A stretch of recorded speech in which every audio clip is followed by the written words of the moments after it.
The private ward of Hope Haven Hospital in Accra, Ghana, was steeped in a sterile chill.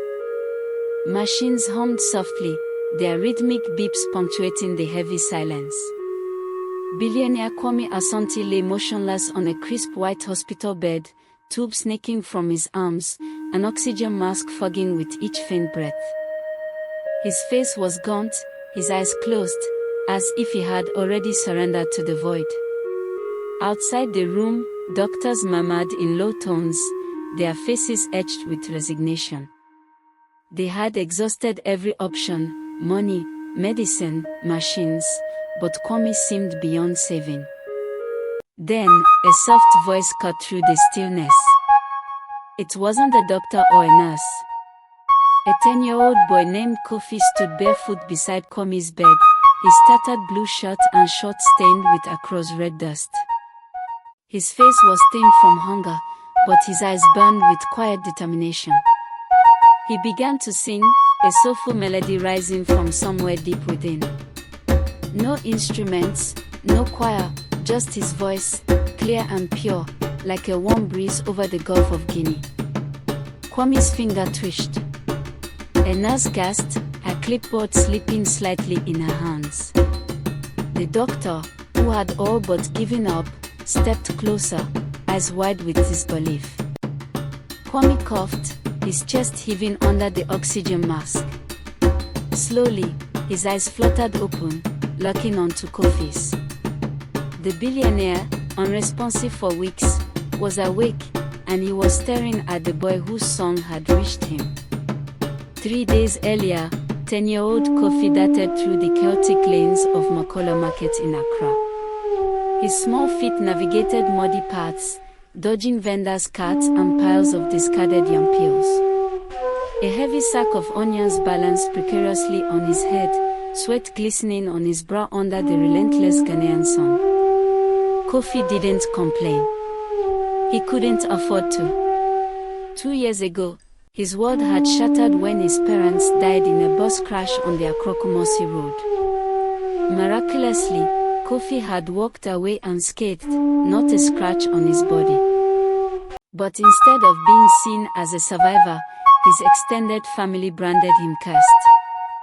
"He's a juju boy," his uncle Teta had whispered at the funeral, eyes narrowed. "No normal child walks out of that kind of crash." From that day, Kofi was shunned, left to fend for himself.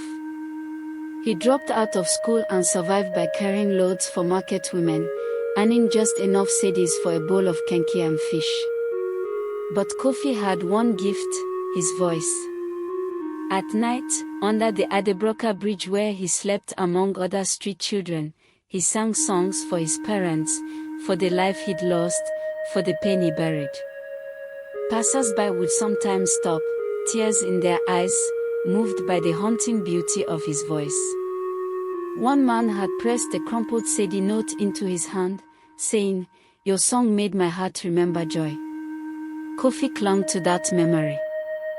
He'd also had a dream, a vivid one, where he sang to a dying man, and his voice brought him back to life. The man had touched Kofi's shoulder and said, "Your gift is bigger than you know." That dream lingered, guiding him to Hope Haven Hospital that Tuesday morning, hoping to beg for coins to buy fufu. As he lingered near the reception, he overheard a nurse speaking to a colleague. "He won't last the night," she said softly.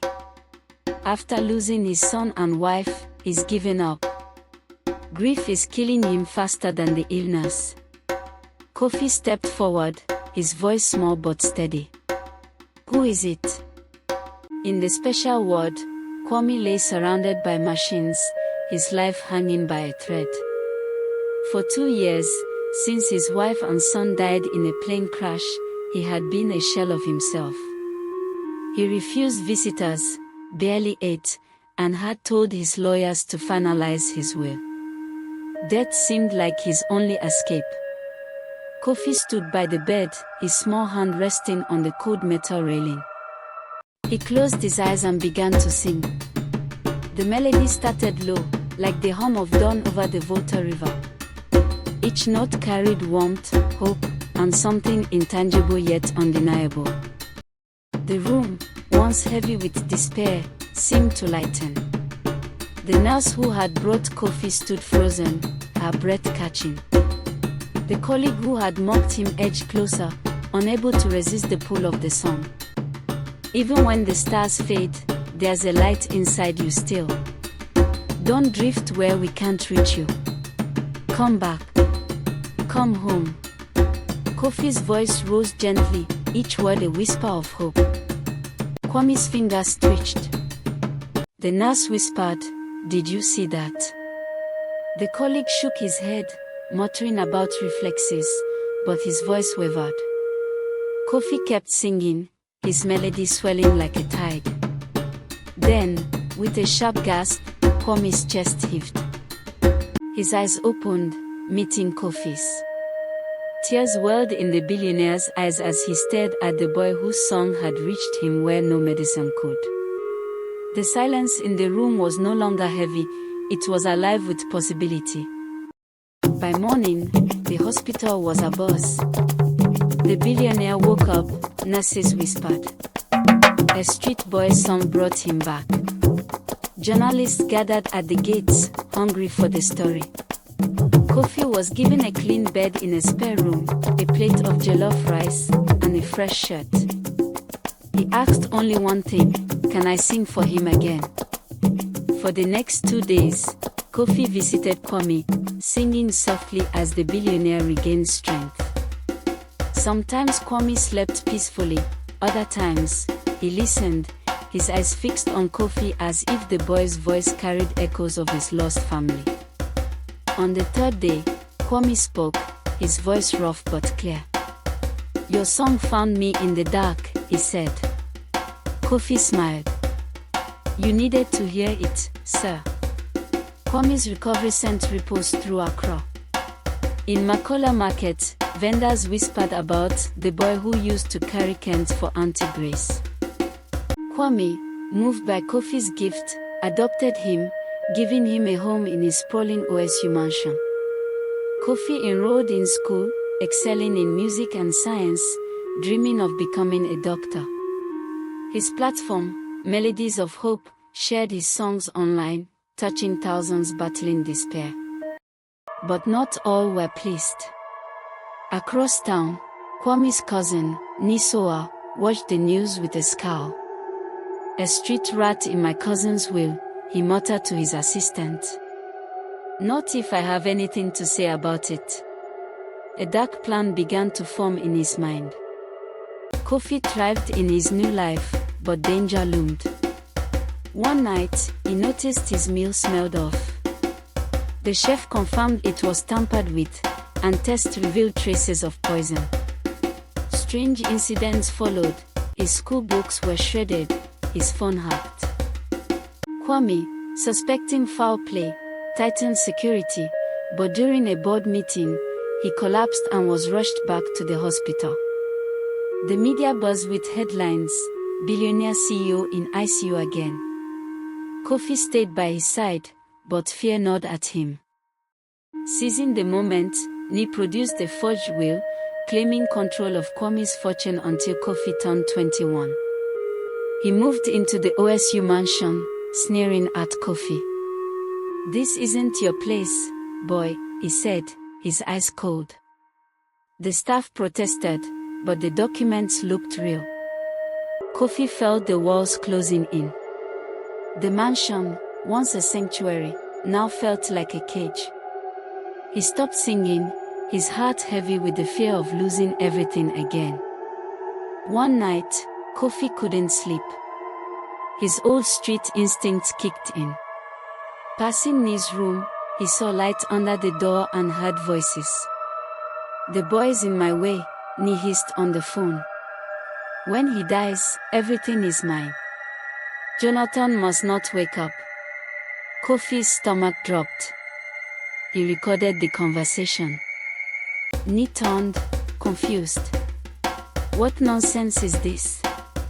Kofi pressed play, and Ni's voice filled the room. "I don't care what it takes.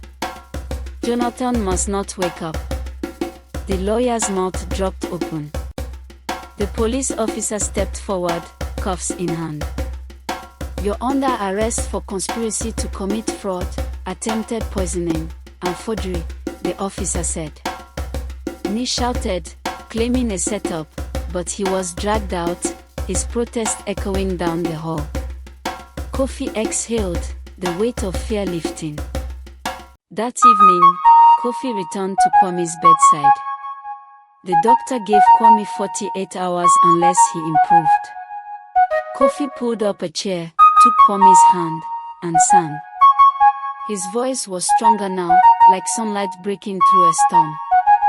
"You gave me a name, a home, a dream. Don't leave me now. There's still life to live." Kwame's fingers stirred. Kofi kept singing, his voice unwavering. Kwame's chest rose deeper, his eyelids fluttered, and he whispered, "Kofi." Tears ran down Kofi's face. "You came back," he said. "I never left," Kofi whispered, holding him tight. Weeks later, Kwame fully recovered, and Ni faced 18 years in prison. The news spread across Ghana. Billionaire wakes from coma after son song. Ni Soa jailed for fraud. Kofi, now 17, became Ghana's youngest doctor, his determination unmatched. He expanded Melodies of Hope Center, using music to heal those battling depression. Kofi married Oma, a kind-hearted nurse, and they raised 2 daughters, Esai and Adwa, in the OSU mansion. Kwame insisted Kofi stay. "This is your home forever," he said. Kofi's story inspired Ghana, a testament to a child's resilience and the power of his gift. Parents watched and learned, never underestimate a child, for their light can shine through the darkest storms.